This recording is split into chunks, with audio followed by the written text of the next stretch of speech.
Hey everybody, Joseph Gozlan with Eureka Business Group here, and today we have a special guest. We have Alfredo Cornelio. Alfredo is a business coach, and he's got his own business coaching practice. Alfredo, tell our audience, first of all, welcome to the show. Tell our audience in a few minutes just a little bit about who you are, what's your background, what do you do? Great. Thank you very much for having me. My name is Alfredo Cornelio, like Joseph mentioned, and I am a business coach/consultant. We focus on both the mindset of the business owner as well as step-by-steps into how to grow a business. I initially started this coaching practice in 2017, and it just evolved to what it is today, just business coaching. Prior to that, I worked in the corporate world in upper management for about 30 years. In addition to that, I also had a couple of businesses that I ran myself, and that's what led me to help and coach and consult people that are actually starting their business. Awesome. Thank you for that introduction. So we're recording this interview at the end of 2022, and everybody is stressed about how 2023 is going to look like. How's the economy going to look like? Is inflation going to get back into a normal or rhythm, or is it going to go haywire again like it did in the last few months? Interest rates are going up. Consumers are. You talk to business owners. What's the sentiment out there? What do you think? What is your opinion as a business owner yourself? Share with us some of your thoughts. In my opinion, I am not an economist, but if you look at history, roughly about every decade, the economy is always going up and it's always going down. Now, the last one that we had was in 2008, when we had I believe it was a real estate bubble that happened, and we haven't had anything since. Moving forward, we're right now going to 2023, and it's been way over a decade. So I believe that we are due for a recession sometime coming down the line, but it's never, everyone's guessing, and I have people saying 2021 recession's coming. I have people saying 2022 recession's coming. So the truth is we don't know when it's coming. The best thing we can do to prepare ourselves for this recession, if it were to ever come, is one thing is don't panic. And two things, just keep learning, keep growing, and keep being resourceful. That's the best way to prepare yourself for any recession or any COVID or anything that's coming up and down. Yeah, that makes sense. I'm looking around and I talk to people like you. I talk to bankers. I talk to financial advisors. And that's part of the video series that we're recording right now. And the sentiment I feel is, yes, there's going to be a downturn, right? Some sort of a downturn. Nobody can really quantify how it's going to look like. But my opinion is that we're not going to see a crash. We're not going to see something like we've seen in 2008, because that was like a perfect storm of a lot of things that came together. If you lost your job in 2008 and nobody was hiring, you were pretty much dead in the water. There was no way to get income. There was no way to pay the mortgage. You would lose your house. It was just a really bad time for a lot of people. Yes. But today, you can do DoorDash, you can do Uber, you can find a lot of little gigs here and there. This is the gig economy, right? Yes. You can put your house on Airbnb, move into a smaller apartment. You'll make at least to cover the mortgage. You don't have to lose your house.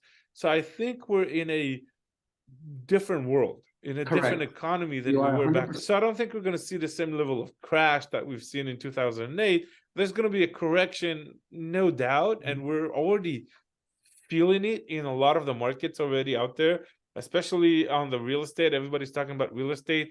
Yes. So there's been a lot of slowdown in the real estate transaction, but not a full stop, and not every market. I just saw a house in Frisco, Texas that was sold over asking price with multiple offers. These things still happen. So we're not in the end of the world kind of scenario. So I think we don't have to completely panic, but I do agree with you that we need to prepare.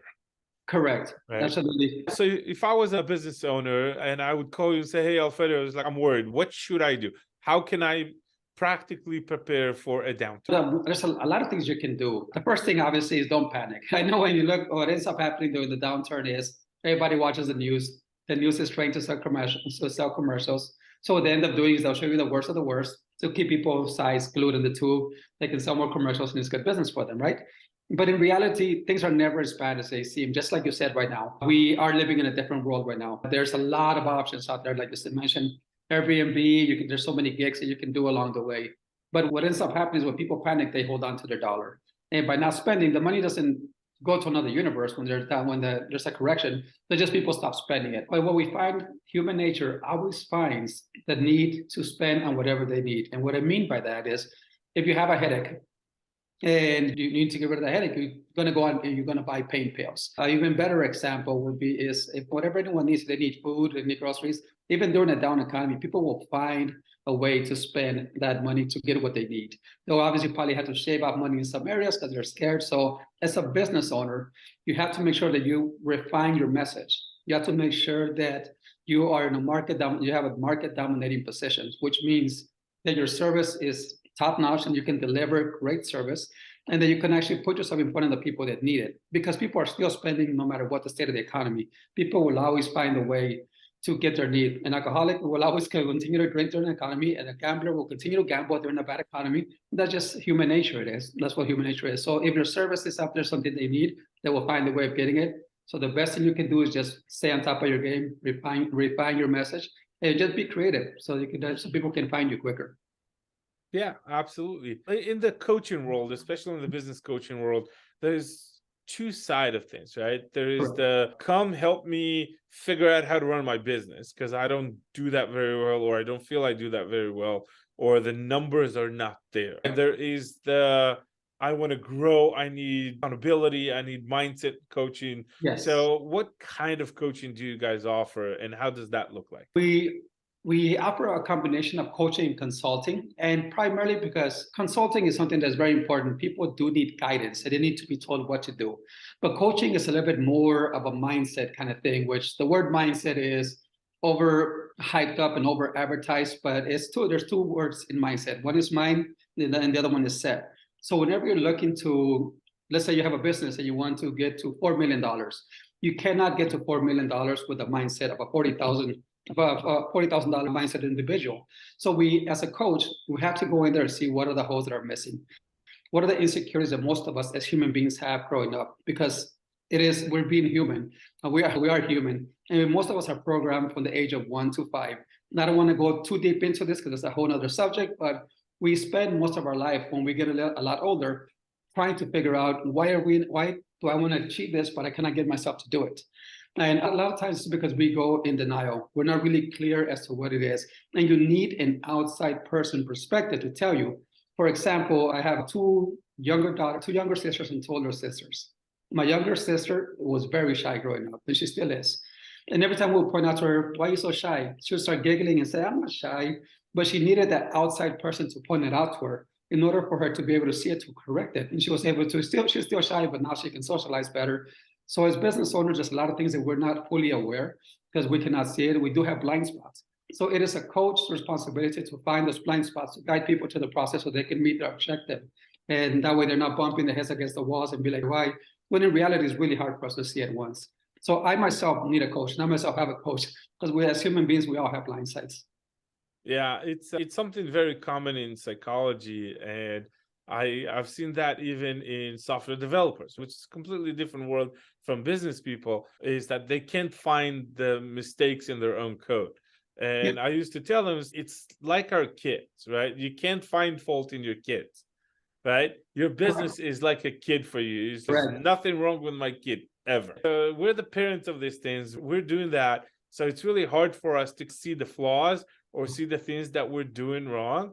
And outside perspective, a fresh perspective is always a great thing to come in and say, hey, did you notice this? Or, hey, that line is off when it comes to the code, right? Or why are you doing this? Or why are you spending money over there for your business? That's the kind of things that an outside perspective can bring to the equation. I love your analogy because it's 100% correct. Just like we'll make 1,000 excuses for our kids, so he's shy or he's just tired, or even though he's just being lazy.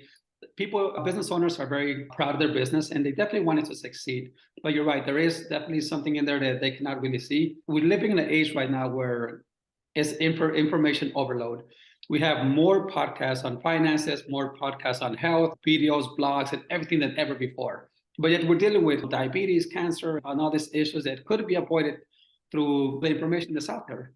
But information is never really transformation. And that's where consulting, you can give them all the details, but most people will not do anything with it. And coaching and mixing coaching and consulting gets a lot more powerful. Because then once you're able to find out, first of all, what the objective is, whatever our business owners are trying to achieve, and you give them the steps by step as to what to do, and you see they're not doing it, then that's where the area that they're blind to, that they don't see, comes out, they might have some kind of fear, which is inevitable. We all have some kind of fear that it keeps them from taking action. They might have some kind of insecurity that they're not really aware of it. So by talking to them and coaching them through the process, you're able to ask the right questions to bring that to surface, and then point them and educate them. And that way they can education can definitely help you and transform them. So just bring it to their attention and just work through the whole process and continue until they reach their objective. Yeah, one of the greatest books that I've read about that subject is The E-Myth by Michael Gerber. And in his book, he's talking about the technician that decides to be the business owner, right? So if I'm a great baker, that doesn't always transfer to be a great bakery owner. Correct. Right? If I'm fantastic at sewing, does not mean I can run a fashion store. If I can fix shoes, doesn't mean I can have an alteration or shoemakers, a cobbler, whatever store. So it requires a different set of skills from baking a great cake to be a bakery owner. And a lot of those great technicians are deciding to start their own business, but they find themselves not successful because they're trying to focus their time on the technical side of things, but they neglect the business setup of the running a business, right? You got payroll, you got accounting, you got inventory, you got all these other aspects that when you just bake a cake, you don't see all. So do you see that as something that happens a lot with your customers? Just the way that you explained it. A lot of people, for example, say, oh, my mom has really good food. I love her food. Why don't we open a restaurant? And once they start, first of all, starting a restaurant with your family can be a little challenging. But in addition to that, they don't know accounting, they don't know bookkeeping, they don't know marketing, and they just know that the food is really good. But there's a whole other side to business. And I believe everyone who starts a business but they started their business for the right reasons. They want time freedom, financial freedom. They hope that sometime when they get older, they can sell it for a profit, retire, and never have to work again. Or they want to probably leave a legacy for the loved ones when they move on. And what ends up happening is they miss the fundamentals of business. They don't know how to create a foundation for the business. And obviously, without a foundation, they can never scale and have multiple locations or branch out. Without a solid foundation, nobody's going to it's hard to get a loan. It's hard to pass it on to anyone else and sell it because there's no solid foundation to it. So that's one of the areas where we actually focus when we start with a company or we start with a business owner. Initially, we check their foundation. Once we know what their foundation is stable, then we start going after leads or getting clients or customers, whatever they want to call it. And then once they get customers, most people don't know how to convert those customers into clients. So we focus on that as well. And then once we teach them how to convert the customers into clients, we teach them how to create them into raving clients where they can get referrals and keep repeating business. Because if you spend a lot of money in marketing and you get a client to buy once, that might just cover your marketing. In order to really see more money in return, the customer needs to keep coming back and refer you. And then we start checking down their profits and see how well their profits are, how are they running their operations, and see how well that works for them. So it's definitely something that's out there, but a lot of people are not aware of the basics, and that's where we come in. Yeah, and you mentioned earlier Shark Tank, right? And this is something that I'm a big fan of that show because it helps so many people look and hear the questions that these business owners are asked. But still, I think they're in season 14 by now. They still have people come on the show and they don't know their numbers. And it's crazy, right? That still baffles me today. They keep asking the same question. What is your customer acquisition cost? Yep. What is your lifetime value of a customer? What is your demographics? And these business owners just don't have the answers, and it's mind-blowing. If you're going to be on national TV, you're going to be in Shark Tank. A lot of these entrepreneurs are trying to get on the show for years. Correct. You should at least have the answers lined up for the questions they ask every single right? time. Absolutely. So I always find that funny. But at Eureka Business Group, we help business owners buy and sell businesses. That's awesome. That's part of what we do. So I find that a lot of the time we have to go in and we have to do cleanup. Show me your books. What do you have on it? And this should be here. This should not be here. It's like, I understand that you did a big renovation this year, but it should not be in your operational expenses. This is capital expense. I feel that there's a lot of financial education that business owners are lacking Correct. that really prevents them from really selling at a higher profit Correct. or even knowing what's left at the end of the month. And that is, I find myself as a broker, I have to do 2 sets of books, right? I got to show a potential buyer, look, this set of books matches the tax return. This set of books is a clean one, right? So the owner of the bakery puts the car insurance expense on the business. It's a legitimate business expense because the car is being used to go back and forth to the Correct. business. But at the same time, that's not going to be an expense for the buyer, right? The buyer gets to choose what he does with his own car insurance, right? Correct. And if I drive a Mercedes or I drive a Lamborghini and my car insurance is this much, and you're driving a Kia and it's going to be that much, right? So we got to give you a clean set of books that really shows you what a normal operational business looks like. Correct. So we have to create those 2 sets of books all the time when we work with business owners to sell their business. So when you get a phone call, it's like, hey, Alfredo, I need help. What is your approach? You show up, you get on the phone call. How does it go? Right. What's the Honestly, process look like? Yeah, the first thing that I do is I find out what are their struggles, what are their 3 biggest challenges that they're going through. And once they give me that feedback, I have an idea of what they want, and I go into their objectives. What are you trying to What are you trying to create out of this? Why did you bring me on board? Why do you need a business coach? So the more information that I have from them, the more they're opening up to me, and the more feedback that I get back and forth it helps me understand where they do need help. And then let's start finding out where are they financially and where are they hurting, where do they need more help with it. For me, what I find most people need help with is getting new customers, getting leads. And that's what most consultants will do. When a customer needs more revenue, more money, they just say, you could start spending money on ads, create this ads and advertise here, or start spending money on marketing and start doing here. And that is the one way that I was taught not to help people initially. The first thing that I was taught to touch people is actually to focus on finding them money within their business. Like the easiest way, for example, that a business owner can find money like within a week or 2 is by lowering their cost. And a lot of people are not even aware of where their cost is. And then that's when we go back to the numbers. But we go into the cost and see how can you still deliver the exact same service, if not better, without spending more money, but spending less. The second easiest way that we can find the money right away is, what's your price point? Can you increase your prices by 5 or 10%?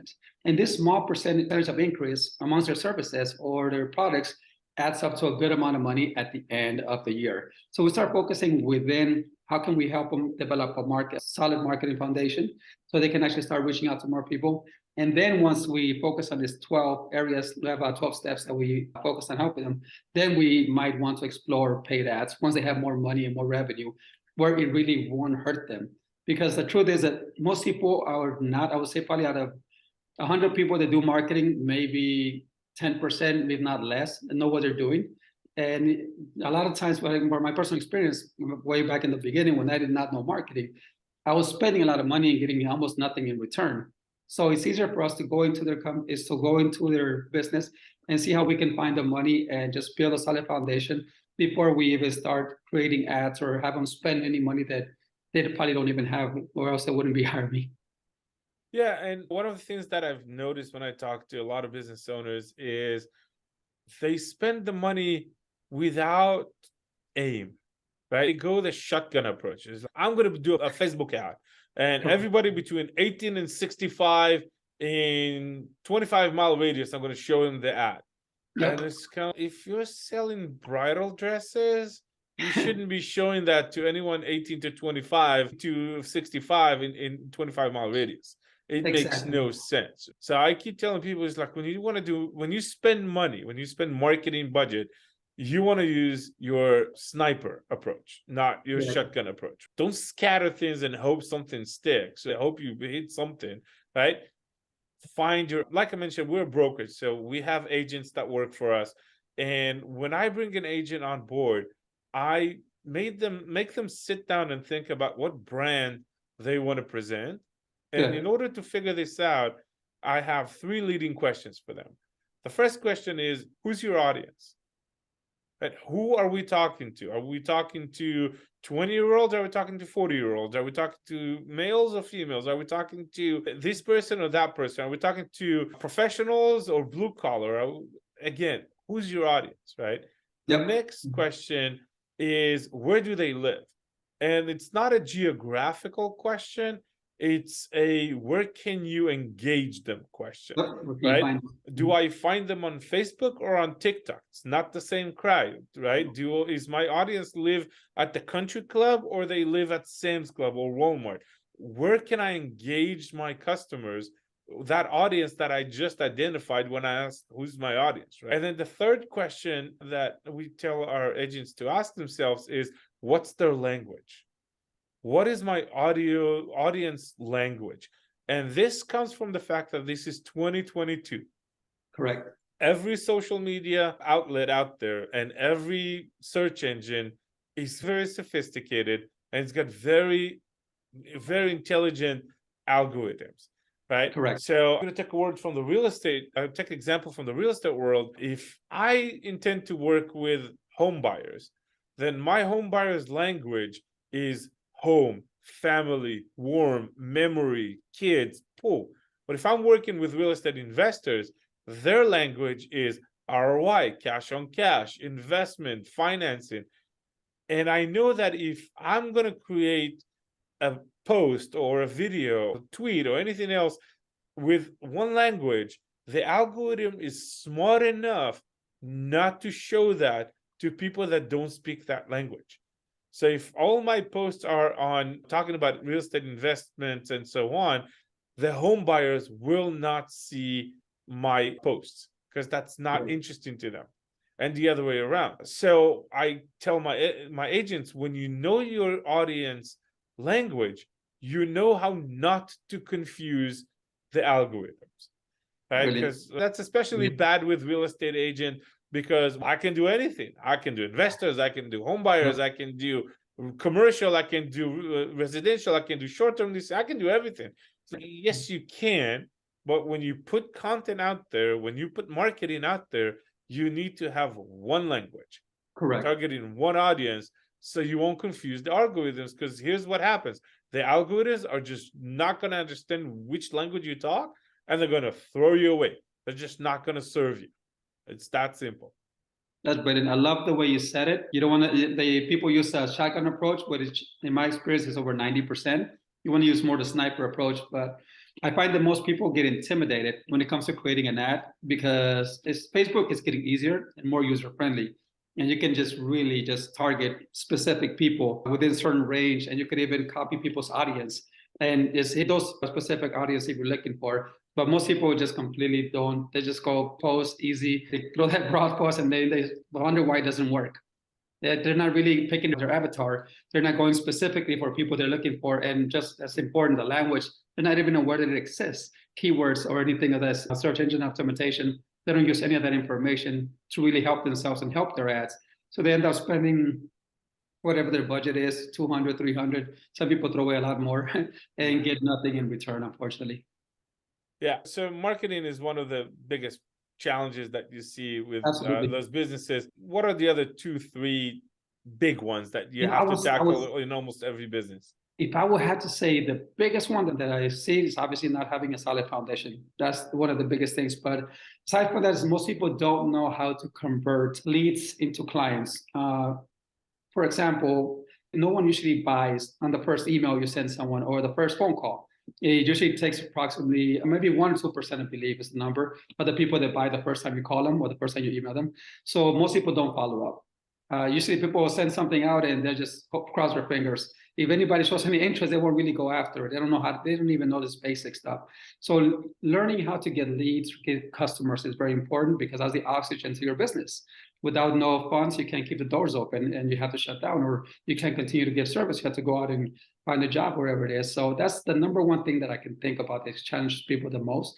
And it's really, just like you mentioned, finding your avatar, finding out who your target audience is, go after them and take action towards it. Not just one phone call, but you call multiple times until they say no. They say on average, people will buy after the 5 or 6 email or phone call, all the way up to 12. And that's what most people will not go past one or two. Most people just stop at one, to be honest with you, from my experience. It's because people have this notion of, I don't want to bother them, or Correct. I don't want them to reject me, and so on. And what people don't realize is it's a different world, It right? is. So one of the exercises I do with my agents is I tell them, okay, open your Facebook app, prize the top 3-4 posts. Now close the application, open the application. Now I dare you to find it. Wow. And they just can't find it. Like seconds after they closed and reopened the app, they can't find those 3 or 4 posts that they just saw.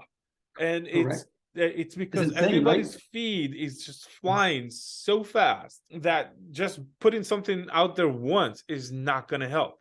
No. Same thing goes with, everybody's got busy life. If I got a Absolutely. busy life and you sent me an email, and even if I'm interested, but it just did not come in at the right time, it's going to go into my to-do list. It's going to go into my queue. It's going to go into, I'll get back to them. And I'm not kidding. I can open my inbox right now and show you. I have probably some of those that I still have marked as get back to from a year ago. Absolutely. And that And makes sense. it's not because I'm not interested. It's because I didn't pay attention to it. I didn't have time for it then. And then I forgot, I don't have time, I have other things coming into my life. But if you call me 3-4 times and you finally catch me at the right time, and this is a service that I really need or product that I need, Correct. then yeah, we'll talk about that. Absolutely. It's very important to realize how the human mind operates and works. We have approximately, to the best of our knowledge, if you look at all the studies out there, 60 to 80,000 thoughts per day. And I've looked this over in many places, and that's the same number keeps surfacing, 60 to 80,000 thoughts per day. Now, we are creatures of habit. So a lot of these thoughts are repeated thoughts, but they happen at the subconscious level. But it's still, at the end of the week, you're left with hundreds of thousands of thoughts. Just to help emphasize the point, if I were to ask you, what was your first meal today? Would you be able to answer me what was your first meal today? Probably, right? Yeah. Because it just happens. So more than likely, most people will be able to tell you my first meal today was, they'll probably have to think about it and go into the subconscious mind and bring it out. Now, if I say, what was your first meal yesterday? Most people can answer it, but it will take them twice, if not 3 times as long, because they got to think deeper. Now, if I go, what was your first meal 10 days ago, 20 days ago, 30 days ago? Yeah, good luck with that one. Yeah, with all these new thoughts that are keep pouring into our conscious mind, and we have approximately 60 to 80,000 thoughts per day, everything is an overload for the cerebral cortex, so we bury to the subconscious mind. Yeah. And that's where information gets lost. If you look at all the thoughts that we had last year alone, you probably retain about maybe 1-2% of them. And these are usually the ones that hit your emotions, any emotional trigger or any major event or weddings or things that are important. If you intrigue someone with a post, and you didn't follow up with them the next day or in 2 days, they probably already forgot about you. Like, you just like the feed. So that's why it is very important not to reach out to them once, twice, 5 times, but as much as necessary if you want your business. Like I say, clientele, your customers are your oxygen. They're the ones that keep your doors open. And you want to stay in business, you have to overcome the fears that come whenever it is to reach out to people. And you have to be aware that it's not personal. It's not that they don't want your service. Just like you said, you'll probably give back to the people, but they're just not front of mind. So they're in the subconscious mind somewhere. So you have to bring them forward by touching base with them again. Yeah. And one of the biggest mistakes I've seen, and this is way more prevalent in e-commerce than in regular business, but it's definitely there in brick and mortar as well, is people are so focused on acquiring new clients that they don't leverage their existing list and their existing database. Correct. It's a lot cheaper to sell more to your already convinced and happy and satisfied customer. Absolutely. Than it is to acquire a new customer. And just mind-blowing to see that. I've worked with a few e-commerce owners in the past to help them through just the data and analyze their data. And I see that they constantly have one transaction customers. Yep. And if your customer acquisition cost is $40 and your product or your average basket is $50 or $60, you're breaking even at best, or more likely you're losing money with all your other operations overhead. So knowing what your time value of a customer is and know when do you break even, right? Do I have to sell that customer once and it's enough, twice, 3 times? So there are some business models that you don't break even until your 3rd acquisition or the third transaction with that customer. Correct. So not driving lifetime value is one of the biggest mistakes I've seen, mostly in e-commerce, but also in brick and mortar. It happens all the way across the board. Just last month, we're working with a waxing company, and this woman she was doing quite well. She was fairly new, but she had about 50 clients. She was bringing in on the regulars that she had at least once a month. And that was really good for her. But one tool that she did not use said that she did not reach out to the ones that would not continue coming back to her. And she hired us, just like you said, to get new clients. The truth is, everybody has clients that they stop coming back. And you have their email, you have their information. It's a simple drip campaign that you can just start reaching out to them and finding out how can you get these people back, offer them a coupon, any special promotion, offer come with someone else and get a discount. And another thing that this woman was not doing, she was not giving out receipts. She said people don't want receipts anymore. And I found that she's right. A lot of people they're going digital. But in the bottom of your receipt is a really powerful tool that you can use to bring people back. People are in spending mode. Right after they made an expense, people are still on spending mode. So that's a good time to either buy a gift or a wax for a friend, and you get 20% off on the next one. And there's like little tools that most people are just not really thinking outside the box to bring in more clientele. Little tools that we have that actually is already in their existing, like you mentioned, bringing old customers alive. That's one of the things that we do before we go out and advertise, and we focus on their existing clientele because it's a lot cheaper, like you mentioned it. You don't have to waste money on bringing them in this warm traffic versus cold traffic, which is more expensive. Yeah, and sometimes it's as simple as just a reminder, right? That waxing lady can send a reminder like 2 weeks later, hey, is it time to come back for another round? I know my optometrist sends me a message like, hey, are you going down on contact lens? Do you need any supplies? Sometimes it's as simple as a reminder for you to go, oh yeah, I need it. Send me or bill me or book me or whatever. That is it. It's as simple as that. I had an accountant that I had back in Los Angeles when I lived there, and to this day, I actually didn't use her for a couple of years, and to this day, she still sends me happy birthday, wishing me happy birthday, happy Thanksgiving. She just sent us happy holidays and then happy New Year. And I was able to use her again just because she was in front of mine. Like we mentioned, the human mind has a lot of thoughts, and if you don't continue to stay in front of your customers, you're going to disappear into the subconscious mind somewhere where they won't probably remember you. Yeah, and I've had agents that told me in the past, like, I don't want to bother them. I don't want to be a nag. Look, you have at least 10 to 12 opportunities to interact with the customers that will not in any way, shape, or form impact their opinion on you, right? Correct. You have, 9 or 10 federal holidays, right? Between Christmas and Labor Day and 4th of July and Valentine's Day and all this. You got all these for free. Absolutely. And then you have their birthday for free. Yeah. And in our case, in a real estate, their anniversary of their transaction, right?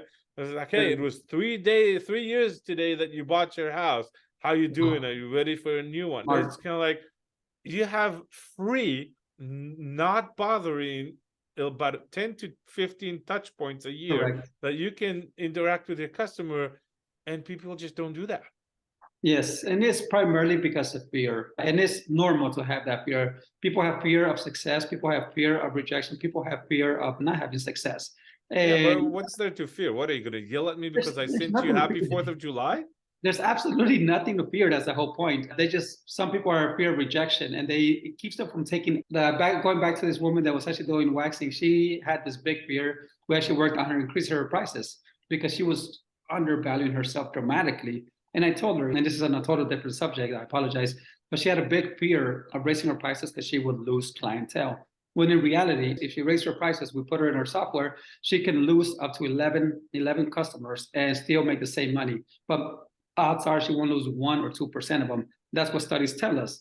But still, she was not willing to do it because she was just so scared. So fear is something that's not real, but is real to you. An acronym that I use to remind myself of fear is, you probably heard it, false evidence appearing real. The conscious mind and the subconscious mind does not know the difference between something that's real or something that isn't, which means you can have a thought over something that was funny that happened 2 weeks ago. It was funny enough, you'll laugh today. You can have a thought over something that was sad or depressing 10 years ago. It was like a loss of a loved one. It was sad. You literally get depressed or even shed a tear if it was that sad. It does not know the difference. But we have all these business owners with all these fears in their mind And basically just getting them to understand their fears and still take action so they can reach their objective is where one of the things that we do on a constant basis with most business owners. Yeah, fear of rejection is something that every salesperson I've ever met Yes, is dealing with. absolutely. And a lot of the business owners have to be their own salesperson. So that's something a lot of them deal with that as well. And here's an exercise I do with my agent to help them understand that it's got nothing to do with them, right? Usually I'll find a very sentimental object that they have, like a wedding ring, right? And I'll go, okay, sell me that wedding ring. No, I'll give you $50. No, I'll give you $500. No, I'll give you $5,000. No. What if I ask you on Tuesday morning? No. What if I ask you on a Friday afternoon? No. What if I ask you while I wear a tuxedo? No. What if I drive a Mercedes and I got a $50,000 Rolex? Still no. And I tell them, okay, what if I tell you that your husband is cheating on you and I'll give you proof? Then you can have it for free. That is a good one. So I tell them, look, you just told me 17 no's in a row, and it had nothing to do with me, what I said, how I said it, when I said it, or how I looked like, or what I was wearing or driving when I was asking you the question. You were just not ready to sell it. But when we got to the point you were ready to get rid of it, you couldn't wait to get rid of it. So it's got nothing, the rejection that we go through a lot of the time, or 99.999% of the time, it's got nothing to do with us and how we do it and what we do. It's got everything to do with the fact that the client is just not ready for whatever you're offering at that point. Wow, that's pretty cool. It makes perfect sense. It makes perfect sense. But the way you phrased it actually is pretty cool. It was funny when you said they won't sell it, but by the time they're cheating, here you go. That was just fun. I don't know, but that's right. Most people are scared of the no, but there's one of my coaches said it best. They said, yes lives in the land of no's. If you want to get people say yes, you have to go through the no's, and then it's all in the numbers. The more people you reach out to, the higher sales you're going to have, because the higher yeses you're going to have. You just have to be comfortable going with the no's and being okay that it's nothing personal whatsoever. It never is. People are just not ready, like you mentioned.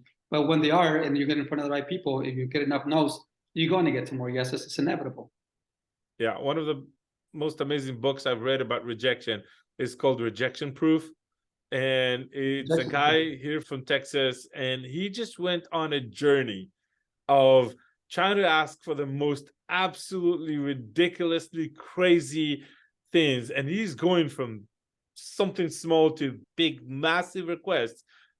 And he sees that he gets a lot of things. And there's so much psychology behind that one. And it's like you just walked into a Krispy Kreme donut shop and asked for a donut in the shape of the Olympic rings. And they don't have that, but he asked for it. So they told me, you know what? Let us try and do that for you. And they gave it to him because they had no reason to say no. Correct. And so asking for something is something that a lot of people are just have this innate fear. Correct. And the rejection is it's reflecting on yourself, right? They told me 100%. No, it's because I'm not good. I'm a failure. I did something wrong. And that's just not the case. And it's practically impossible to convince people otherwise. But I use the same concept of I just keep doing it. And I keep telling that to my agent until eventually they get that. That's awesome. It's a really good strategy, actually, that you mentioned. I never thought of it, but most people are terrified when it comes to rejection. And getting over that, honestly, also just practice. The more they do it, the more they get comfortable. Just like everything, you're afraid of the dark, you start walking in the dark, it'll be terrifying for the first times. The more, and after the 20th and 30th, you'll be less scared. So that's the way that sales cost. Once you start second nature, and those rejections are no longer there. It's just a practice. Okay, so Alfredo, we covered a lot of great subjects, and I'm sure our audience will really enjoy the conversation and the smart things and the wise things you shared with us. Give us a crazy story, right? Give us a funny, a horror story, something that you went through with a business owner, maybe a transformation story. Tell us something that our audience can feel a little bit better about. I'm not sure exactly how crazy of a story it is, but it shows the power of persistence, and it shows the power of when people are ready to buy. I had one client that I was dealing with at the time, and he was actually operating a valet parking company. And we kept going back through email and phone calls, trying to reach his business owner that clearly needed his service. He actually had a ballet company. And this particular location was swamped during every lunch rush. There was no parking. There was nowhere that they could use their business. And this guy was always just trying to reach and try to make phone calls.